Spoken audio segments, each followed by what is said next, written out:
Praise be to God, the Lord. He is the King of all glory, Jesus Christ. I want to welcome you on this day. This is what we celebrate here in the United States as Easter or Resurrection Day. And we are so grateful for Jesus Christ, the Lord, the King, who came to the earth, died on the cross for our sins, and then was resurrected on the third day so we may be redeemed and set free and made whole. Well, look, I'm Pastor Draper right here at the New Zion Baptist Church. I am excited about Jesus and who he is and what he means and what he came to do and what that means for us. And so today on this Sunday morning, we're going to begin a series of talks entitled Justice for Jesus. Justice for Jesus, where we do an exegetical survey in the Bible of the trials, the 6 trials, the legal trials that Jesus experienced on his way to the cross. I think it's significant. I think it's important. What we're doing is really pulling back maybe the last 12 or so hours of Jesus's life as he moved up to the cross. We're peeling back the pages and really investigating what was going on. And what actually was happening is Jesus was on trial. Jesus was on trial. There were 6 trials, and we're going to be looking at that in this series. So look, I'm telling you, you're not going to want to miss one sermon. You're not going to want to miss anything, because this is going to be really, really powerful stuff. It just goes to show that God is such a God of intention. He's a God of detail. He's a God of bringing things together and bringing things out that work together for the good of his people. It is the visible love of God that we'll be investigating in the things that happened to Jesus on his way to the cross. And so I'm excited about it. We're going to be dealing with the first trial today. So I'm going to give you a lot of information, a lot of introductory overview information. And as we go over these next several weeks, these things that we share today, a lot of this will be said again and be mentioned again so that you can really understand it and get it. And you'll see the full picture come together. And so I want to get started by looking at where we're going to jump off today in the book of John. We're going to be in the book of John today because we're going to deal with the first trial, the first of 6 trials that Jesus experienced. And so we're going to be in the book of John, John chapter number 18, and I'm going to come back. I promise you, I'm going to come back and I'm going to break it down, and we're going to look at the details of what is going on here and why it's so important. And so in John chapter number 18, we're going to jump to verse number 12. And it reads, "So the cohort and their commander and the officers of the Jews arrested Jesus and bound him and led him to Annas first. For he was the father-in-law of Caiaphas, who was the high priest that year. It was Caiaphas who had advised the Jews that it was expedient or beneficial or necessary for one man to die on behalf of the people." Now I want you to stay in John chapter 18, and I want you to drop down to verse number 19. Watch this, verse number 19, and it reads, "Then the high priest questioned Jesus about his disciples and about his teaching." Verse 20, Jesus answered him, "I have spoken openly to the world. I always taught in the synagogue and in the temple area where all the Jews habitually congregate. And I said nothing in secret. Why question me? Question those who have heard what I said to them. They know what I said." But when he said this, one of the officers who was standing nearby struck Jesus in the face, saying, "Is that how you answer the high priest?" Jesus replied, "If I have said anything wrong, make a formal statement about the wrong. But if I spoke properly, why did you strike me? Verse 24, so Annas sent him, being Jesus, bound to Caiaphas, the high priest. Now what's going on here? We're going to go back and we're going to unpack all of that. That's good stuff. We're going to unpack it. Jesus Christ, we know traditionally we talk about his death, burial, resurrection, but we're talking about the things that happened to him leading up to it. These 12 or so hours before Jesus is actually dying on the cross. What we need to understand is a couple of things was going on here. Number one, Jesus was condemned to death under two different judicial systems. There were two different judicial legal systems in those days that Jesus, and he was condemned under both. Think about this. This is unnatural. So if you get in trouble in the United States, then you're condemned or you experience prosecution or whatever under the United States law. You don't get condemned under the United States law and the French law and the Mexican law, just one, under one judicial system. Well, Jesus was condemned under two judicial systems. One was the Jewish judicial system, a legal system. The second was the Roman legal system, or the Gentile system, if you will, because you have the Jewish system and the Gentile system. Now, this is important because Jesus was coming to take on the sins of both Jew and Gentile. And so it was necessary that both the Jew and Gentile, or that Jesus would come under condemnation to death under both legal systems, both the Jewish system and the Gentile system, which was the Romans. So that's the first thing to understand. That what Jesus is about to experience as we go through these scriptures, and certainly these next several weeks, we're going to see Jesus in front of Jewish officials and in front of Roman officials, because he was condemned to death under both systems. And this was something that did not normally occur, but it just so happened during this time, during Jesus' time, this was the case because the Romans were in power and the Jews had their religious legal system, but the Romans were politically, civilly in power. And so when things happen, particularly from a criminal perspective, if it was a Jew, then it would happen through both of those systems. And so here, this is what's happening. The second thing we've got to understand. So number one, Jesus was condemned under two judicial systems, Jewish and Gentile, Jewish and Roman. Second thing is that Jesus had 6 trials to occur. Now think about that. Even now, you don't have no 6 trials when you're in trouble. Not 6 different trials. There may be one in the same, but 6 different trials. And of course, all of them led to something different. But 6 different groups, judges, and people that Jesus went before through the middle of the night. We have to keep in mind what we read in John chapter 18 a few moments ago. This occurs around midnight. And so Jesus, in a sense, you have to think about it like this. Jesus, in a sense, is in court all night. And this doesn't happen anywhere. In fact, and we'll see this later, in fact, it was actually illegal to hold court proceedings or legal proceedings at the nighttime because they had to be public. They had to occur during the daytime. But Jesus here is going before different groups of people who have authority in the middle of the night.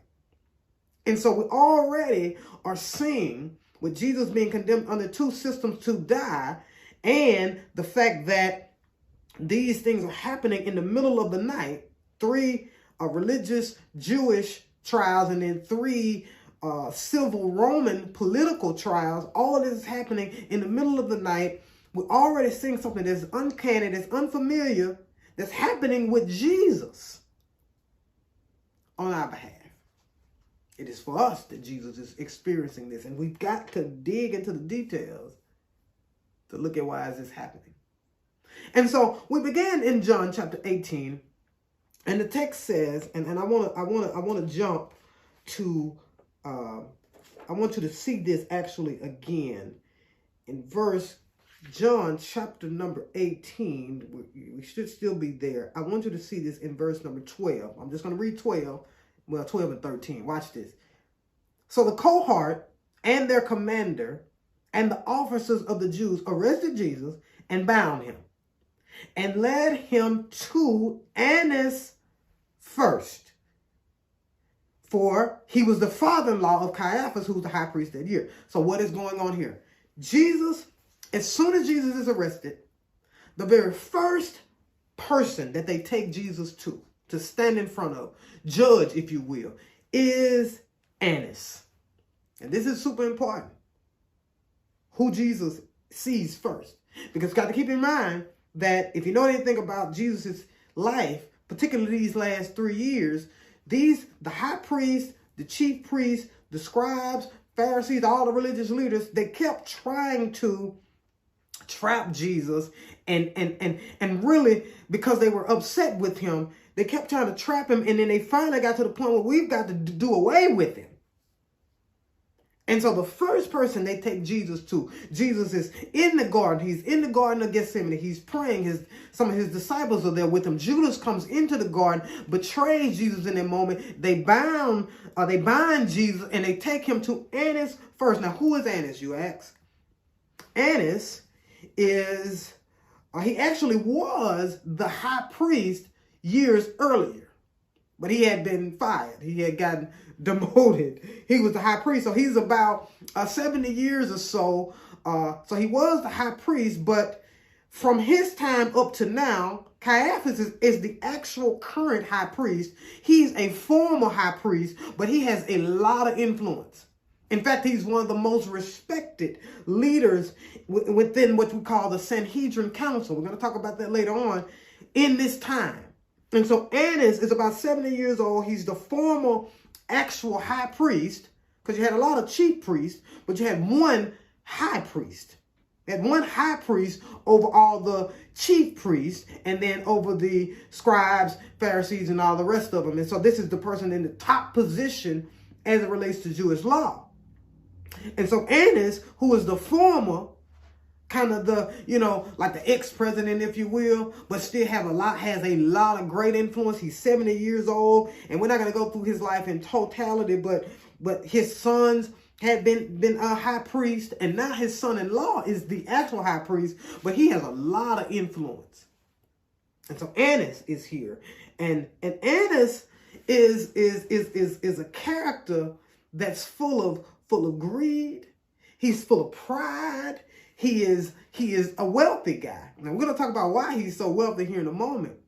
But this is the first person that they bring Jesus to. Now, this is significant because, well, let me just show it to you. In Mark, I want you to see this, because otherwise you wouldn't even connect these two. Mark chapter number 11. I mean, you might. The Spirit of God can do anything, right? And we're in the Amplified on today. Mark chapter number 11. But I want this story to come to pass. To really come to life, so you can kind of see what's happening with Jesus. Because a lot of times, we just read the Bible and we just read it and kind of check it off like we've read it. But these stories are significant, what was going on. And there was a lot of meaning behind what Jesus was trying to accomplish. And so in Mark chapter number 11, I want you to see this. And this ties in to Annas. Mark chapter number 11. Let's see. I want you to drop down in Mark chapter 11 to verse number 15. Okay, verse number 15, Mark chapter 11. I'm reading out of Amplified. Watch this. It says, "Then they came to Jerusalem." Talking about Jesus and his disciples. "And he entered the temple grounds and began driving out with force the people who were selling and buying animals for sacrifice in the temple area, and overturned the tables of the money changers who made a profit exchanging foreign money for temple coinage, and the seats of those who were selling doves." Look at verse 16. "And he would not permit anyone to carry merchandise or household wares through the temple grounds, using the temple area irreverently as a shortcut." Verse 17 says, "He began to teach and say to them, 'Is it not written, My house shall be called a house of prayer for all nations, but you have made it a robber's den. Look at verse 18. The chief priests and the scribes heard this and began searching for a way to destroy him, for they were afraid of him, since the entire crowd was struck with astonishment at his teaching. Now, what's going on here? What's going on here? I'm in the Amplified. What's going on here? Jesus has come into the temple, and he is overthrowing the money changers. It's overthrowing the tables because they're in the temple, and what they are doing is, if a heathen person, somebody that was not of the Jewish faith system, if they would come into the temple area to transact business or whatnot, then they would have had to take their foreign money and exchange it for money that was consistent with the temple coins. And so you would come in, and thus you would have the money exchangers. You would bring in your money from your country, from your nation, from your area, and then you would exchange it with these people in these booths, right? These priests or leaders in these little booths that they had, and you would exchange your coinage out. But what they were doing is they're ripping the people off. So you give them $1 here, and then and then you give them $1 and they give you 50 cents, if you will, right? And it's like, no, I need the equivalent of $1, right? $1 here, I need the equivalent of $1 in temple coinage. But of course, what they were doing is they were charging the people excessive amounts. They were charging them all these fees, and this should not have happened. So that's one thing that was happening. The second thing that was happening was, and this is significant because we're going to go back to John chapter 18. This is significant. The second thing that was going on is when Jews or Israelites came to offer sacrifices, animal sacrifices to the Lord, these animal sacrifices had to be examined by the priest. They had to be examined by the priest because the law says, and you don't have to turn there over in Deuteronomy chapter 17, the animals that they brought had to be without spot and without blemish. So you couldn't bring a sick animal or animal that was missing an eye or missing an ear. You couldn't bring those animals to sacrifice unto God because God wanted a perfect sacrifice. He wanted a sacrifice that did not have any blemish. And so when the Israelites, the children of Israel, when they would bring their sacrifice unto God in the temple area, they also had certain priests assigned to this work. And so the priests would inspect the animals. But they had gotten to the point where they was charging the people just to inspect the animals, which was a part of the law. And God never told them to charge the people to inspect the animal. It was their job to inspect the animal, but they're charging the people these significant amounts to inspect the animal. And then, guess what they were doing? They would take the animal, and they started to take the animal and to inspect these animals away from the person. So if the person showed up and said, look, I've got this sheep, and I've checked the sheep is good, the priest would take the sheep off to the side somewhere where the person wouldn't see the sheep, inspect the sheep, and even if the sheep didn't have any blemish, they would, in a lot of cases, come back and say, sheep had a spot on it. Ear was missing. So what you're going to have to do is you're going to have to buy a sheep from us because all of the animals that we have, they've already been checked. They've already been examined. They've already been inspected. And so they were cheating the people by selling animals that they, quote unquote, said had already been inspected and making the people pay even more money. And so a lot of times what people would do is they wouldn't even bring their own animal, because if they brought their own animal, all the priests would end up saying, well, it's not good enough. I found something wrong with the animal. I found something wrong with his leg. Found something wrong with the lamb's eye. Oh, your turtle doves, look like there was an issue with it. We got some in the back, but it's going to cost you. And so this is what was going on. These two things that was going on. And Jesus here in Mark chapter 11, he overthrows the tables. And this is the second time he's done it. He actually did it before. He does it 2 times. He does it once at the beginning of his ministry and another at the second time. When he goes in, he says, y'all have turned my temple area into a den of thieves and robbers or cheaters, people cheating people out of money. And so why am I even talking about this? Annas, the good Annas that we looked at over in John chapter number 18. Annas is actually the owner of these temple booths. So remember I said that Annas was the former high priest. And now even though he's not the high priest anymore, his son-in-law is. Annas has a lot of influence from a legal perspective and from a business perspective. And so when Jesus came into those temples and started overthrowing money changers, he was messing with Annas' money. Like, wait a minute. And this is why the priests got upset. And so Annas, and we're going to go back to John chapter 18, Annas has a personal axe to grind with Jesus. This is why they bring Jesus to Annas first, because Annas is upset. You messing with my money, and then you're impacting the people. The scripture we read in Mark said that they feared Jesus because of his teaching, because the people were astonished. Because they knew that if Jesus continued to preach and teach like he was, the people that was just falling for their lies will begin to be like, wait a minute, this is not right. Y'all cheating us out of this. And it would cause an uprising in the community. And so they had to hush Jesus up. And Annas is upset because you have overthrown the money changers. That's my money. That's like somebody coming into your business, right? Breaking into your business that you have and stealing your money. You ain't that happy.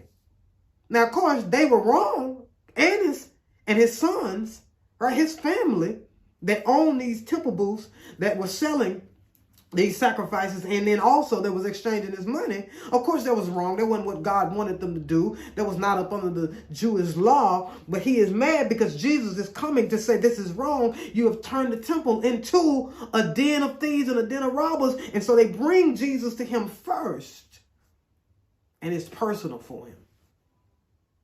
It's personal for Annas. And so let's go back to the book of John now. John chapter number 18. Because it is with this mindset. It's with this idea now that you've got to look at John chapter 18 and see what's happening. So watch this. John chapter 18. Let's go to verse 12 again. I want to go verse by verse so you can see this. So it says, so the cohort and the commanders and the officers of the Jews arrested Jesus and bound him, right?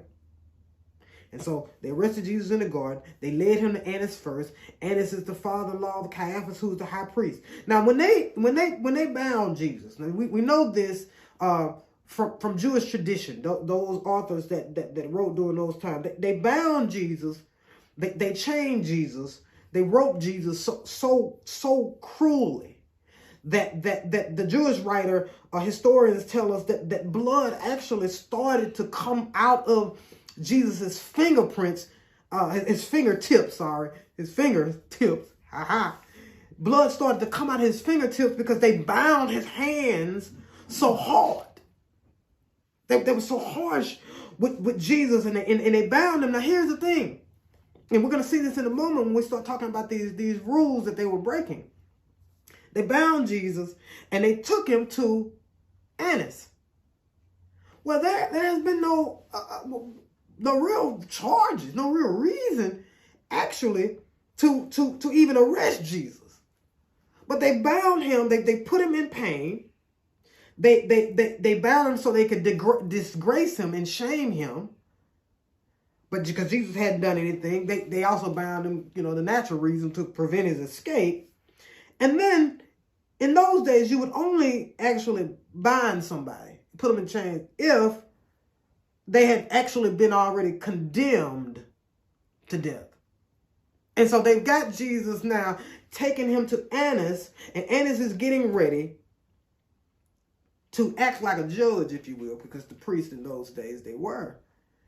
He's getting ready to act like a judge over the first, part of this situation with Jesus. So the case is getting started now. They're building their case against Jesus. But there is a problem, ladies and gentlemen. The law of Moses had some rules, some laws, some regulations that they had to follow. God had already told Moses, right? He had already told Moses that, look, when there are civil matters and when there are criminal matters, there is a way that I want these things handled. These trials, I want them handled in a certain way. And so God had given commandment to Moses back in the book of Exodus, Leviticus, and Deuteronomy. You can go back and see it. We're not going to go there today. But God had given laws for Jewish trials. And then from that time up to now, the Jews had adopted certain practices. We know this just looking at Jewish history and studying it out. So you had Jewish laws that's definitive in the Word of God. And then you had practices that they would follow during cases, during trials. Now, we've got a problem, ladies and gentlemen, because the Jews themselves were not following their own rules, their own practices. And we don't want to be too hard on them because we say stuff too. And we have standards and rules and principles and stuff that we want other people to follow that we don't follow. So we don't be too hard on them. But we're just trying to understand what's going on with Jesus. And we're going to deal with several of these rules, these laws that the Jews had, practices that they were supposed to be following during this period of time, from the point that they arrested Jesus to the moment that Jesus is on the cross. They were supposed to be following these rules, these practices, but they were not. And I'm going to show you some of them, and we're going to deal with them throughout this series.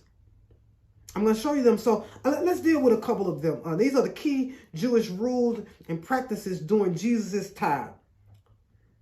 Look at this. Number one, judges, who were the priests, they were to be impartial and protect the accused person until satisfactory, justifiable evidence was presented. So the judge was to protect the accused. They were to be impartial. Number two, look at number two.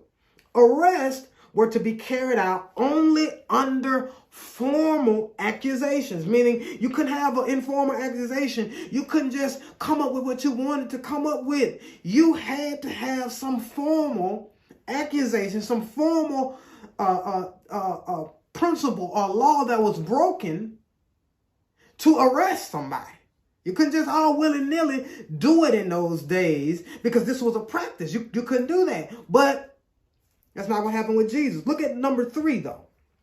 In criminal trials, which is what this is, because they've been calling Jesus a criminal, all sessions had to be started and carried on during the daytime. So that means that night trials were illegal. You couldn't have anybody on trial at night. Well, guess what's happening? Jesus is arrested at midnight, ladies and gentlemen. It's about midnight when Judas leads the Roman soldiers and the Jewish officials to arrest Jesus in the Garden of Gethsemane. It's midnight, and then they take him straight to Annas to be interrogated. This is against Jewish law. This is against Jewish custom. A couple other things I want you to see. Go back to the list. Watch this. Number 7. We're going to see this in a minute. This is just amazing stuff. No accused person could be convicted based on their own confession. But what we see happening is these accusers, because you're going to see it with Annas, and we read it earlier, they were asking Jesus questions so he would admit certain things so they could condemn him based on his own words. And then number 8 says no legal evidence was presented against Jesus. And so we're going to see it. And so we're going to go back to this list throughout this series, and you're going to deal with the other ones because it's going to be more relevant as we move through the list. But we've got a problem going on here, and it's a problem in the natural, but it is actually the will of God. It is the will of God, and the religious leaders, Annas and the chief priests and the scribes and the Pharisees, they're upset, and they're breaking laws. But in a sense, it's actually the will of God that they break laws, because otherwise Jesus would not have been condemned to death. he would not have ended up being crucified, because if they would have followed the law, then Jesus would have been acquitted, because Jesus had not sinned at all. But it had to go this way, as we talked about in our last series, so that the scriptures may be fulfilled. So now let's go back to the text, John chapter 18. And so here, John chapter 18, I want to mention something in verse 13. I want you to see this in verse 13. It says, and they led Jesus to Annas first, for he was the father-in-law of Caiaphas, who was the high priest that year. Now, why is that important that year? Now, Caiaphas, as I mentioned, he is the high priest. Annas is the former high priest, but there's been his sons, and now his son-in-law is the actual high priest. So what would happen, according to the Jewish law, and this is in the Old Testament law, the high priest position was a position for life. And so once you became the high priest, you would be high priest until you died. Right? High priest till you died, Mosaic law. The problem we've got here is Annas was the high priest. A Roman official fired him. I mentioned that earlier. Fired him. He was demoted. His sons became, so you had all this firing and demoting happening, and people, really in those days, by the time we get to the New Testament, they were bribing, they were vying for these positions, trying to get Jews now, right? Vying for these positions, bribing, doing all this, trying to get over and lying on this person and lying on that person just to look good in the eyesight of the Romans, because the Romans said, no, we can't have this one high priest that's going to have this much power for that long.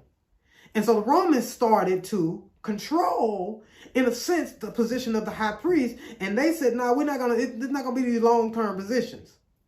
We're going to put up there who we want to put up there. And so people had to bribe them to get the position. And so this particular year, this is important.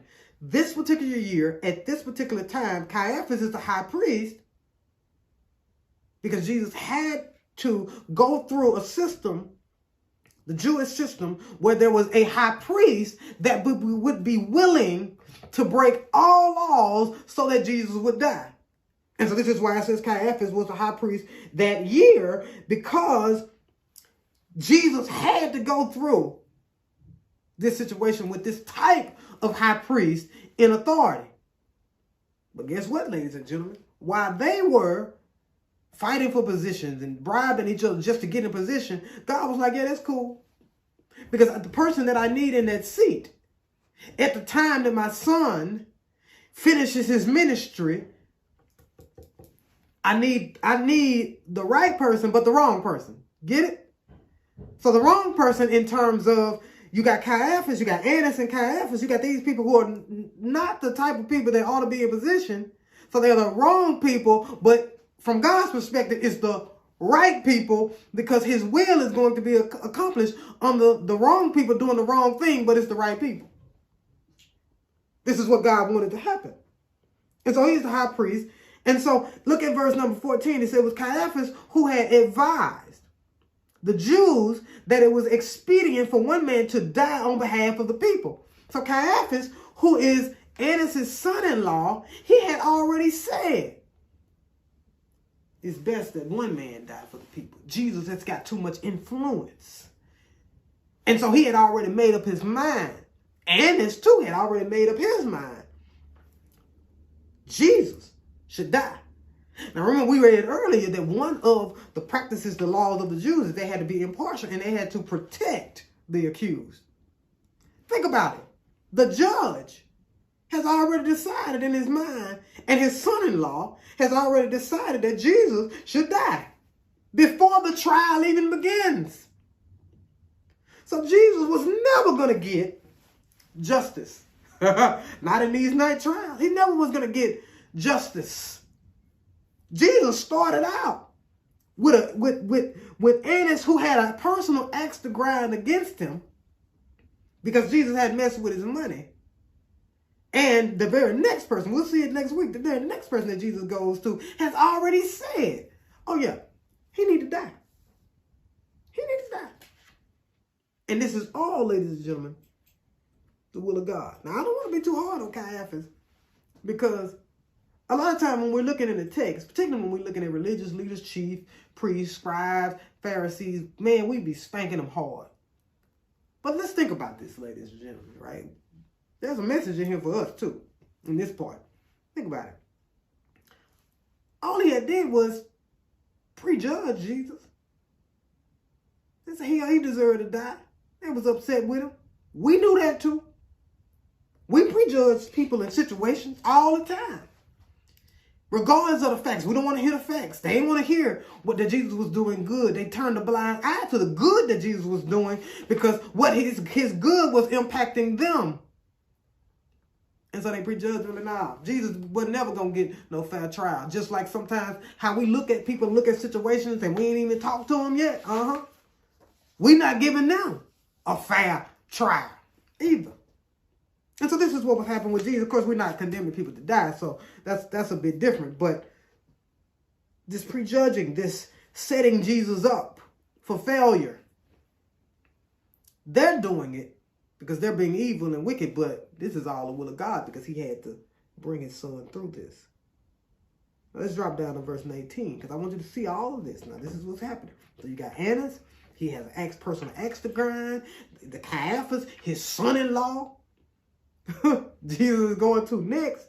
I mean, this guy already said Jesus died. Jesus was just, he was in a world of trouble, but yet good trouble because it was going to benefit us. Now look at John chapter 18, verse 19. So then the high priest, so he's not, the actual high priest is Caiaphas, but Annas is referring to Annas, who is the former high priest, right? Questioned Jesus about his disciples and about his teaching. What is he doing? What is Annas doing? Annas is interrogating Jesus about his influence. Who your disciples are? Who do people follow you? What is he trying to find out? He's trying to find out how deep, how widespread is Jesus' influence? Who has he been talking to in private? Who is adopting his doctrine and his teachings? He wants to find it out because what he wants to do is find a way to find something that will stick to prosecute Jesus through the rest of these trials. Because what Annas knows is that Jesus has to go through some more Jewish trials, but then also he knows that ultimately for Jesus to die, it has to be something that will stick in the eyesight of the Romans. It has to stick in the eyesight of the Romans. So he's questioning Jesus, trying to find a way to prosecute Jesus to the point where it ends in death. So he started asking Jesus questions. Now remember, we read earlier that one of the laws, one of the practices were that a person who was accused, I think it's number 7, they could not be convicted based on their own confession. And so you couldn't ask Jesus these questions and then accuse him based on what he said because that's not what they could do, but they were doing it anyway. They were trying to get him to admit something. They was trying to get him to say something that was illegal against Roman law and Jewish law, but we know Jesus never did anything. And I like what happens in verse number 19 and 20. He said, well, who are your disciples? What's going on with your disciples? Where are they? What the names are? What are the names? Where they at? Right? And questioning about his teaching. And so he wanted to gather all this information. But Jesus, I love it because Jesus protected his disciples. He didn't give their names up. Think about it. Jesus could say, you want the list of my disciples? I got Peter, I got James, I got John. Jesus never said any of that. He protected them. He preserved them. Isn't that interesting? Jesus didn't expose his followers, or he didn't give them up. They wanted to know how widespread his teachings were, and then his level of influence, and then ask him about his teachings because they were trying to see if Jesus was violating the law and the prophets, but Jesus was not giving anybody up. Look at what Jesus said in verse 20. It's in your Bible. Verse 20. John chapter 18, verse 20, the Bible says, Jesus answered him, I have spoken openly to the world.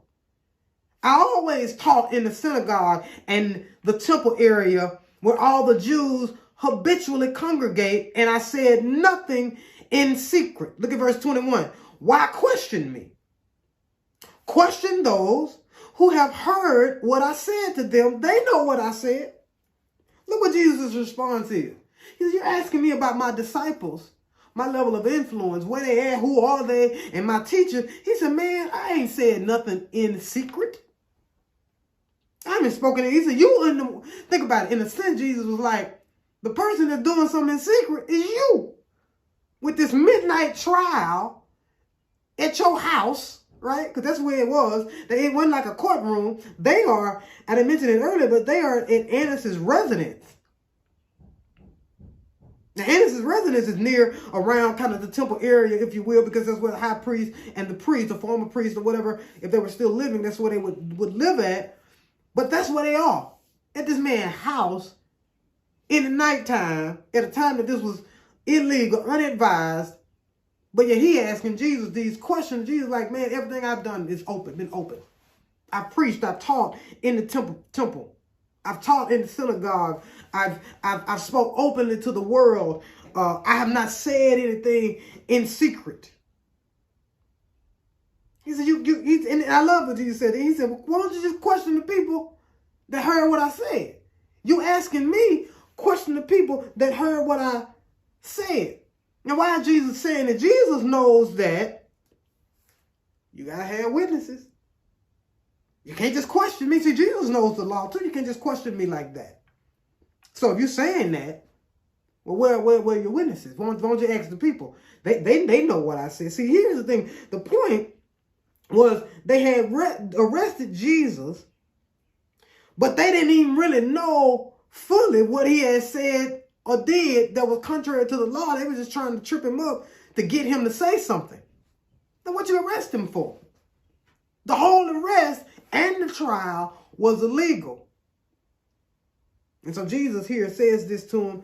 In verse 22, it gets a little interesting. Watch what happens. Verse 22, John chapter 18. But when Jesus said this, one of the officers who was standing nearby struck Jesus in the face, saying, is that how you answer the high priest? And so Jesus is slapped by a temple officer. Why is he slapped? Because Jesus had backed Annas in a corner. Annas didn't have any comeback. Now you mad at me because I overturned the tables and messed up your money, but you know you had no business doing it in the first place. Because you turned the temple, you're supposed to be the high priest, right? Or the former high priest, right? And so you're doing that, and now you're in here questioning me, and you know that's wrong too, and it rendered Annas speechless. You don't even hear Annas say anything else because he didn't have anything else to say. And so one of his temple officers recognized that Annas is embarrassed. Jesus then checked him. Jesus then said something now that got Annas feeling some kind of way. And Annas is backed into what I like to call a verbal corner. He don't even know what to say. And so what the temple officer does is slaps Jesus. And so why you say that to the high priest like that? Why would you say that to the priest? Verse 23, Jesus replied, if I said anything wrong, did I say anything wrong? Jesus says, if I said anything wrong, make a formal statement about the wrong. But if I spoke properly, why did you strike me? And guess who else now is rendered quiet? The temple officer that hit him. He said, okay, well, you mad. Well, what did I, can you name what I said? Since y'all got me on trial, this is a legal trial here. Name what I said that was wrong. Where is that? Oh, you ain't got nothing to say. Annas didn't have anything to say. The officer didn't have anything to say. Jesus rebuked him. Annas, matter of fact, and we didn't deal with this, but judges in those days, they could not allow violence in the trial. But Annas, since he's sitting up there embarrassed, because Jesus didn't check him and said, you asking me about my teachings and my disciples, all that stuff been public. Ask the people that know about it.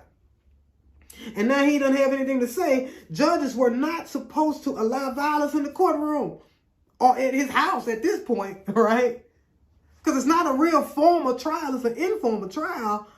But it's a trial nonetheless that shouldn't be happening. And so what he does is, verse 24 simply says, so Annas sent Jesus bound to Caiaphas, the high priest. Annas ain't really got nothing else to say. He thought it was going to be easy. Who are your disciples? And what is this doctrine that you're teaching? But Jesus said, oh, that's the public, man. Ask the people that know. And Caiaphas don't know what to do at this point.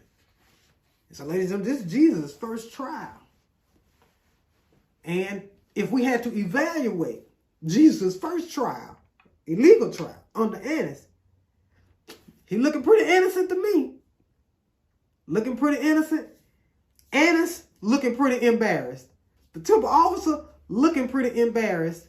And so you know how it is when people be embarrassed.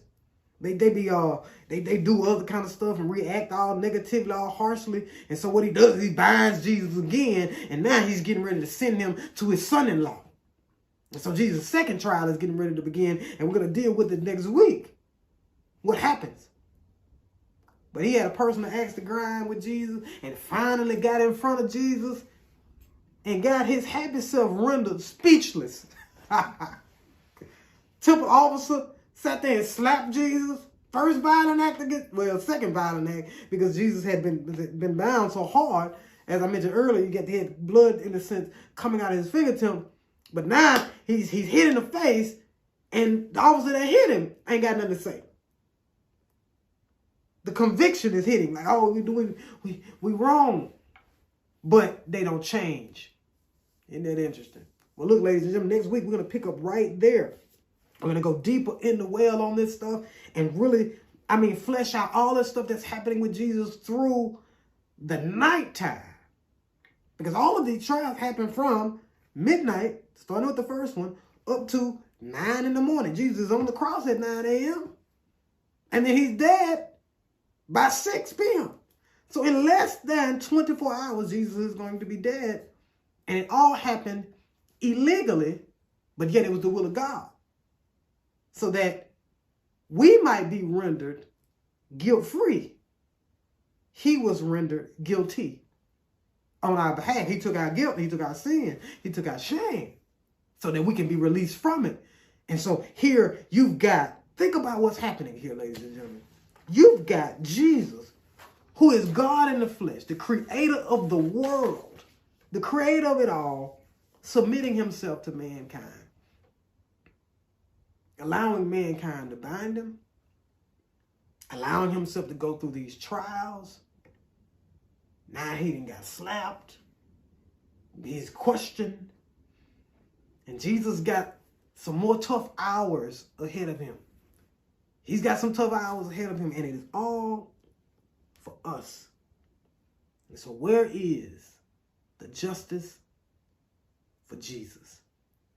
Well, look, ladies and gentlemen, I pray that you've had a great time, as much as I have, sharing this.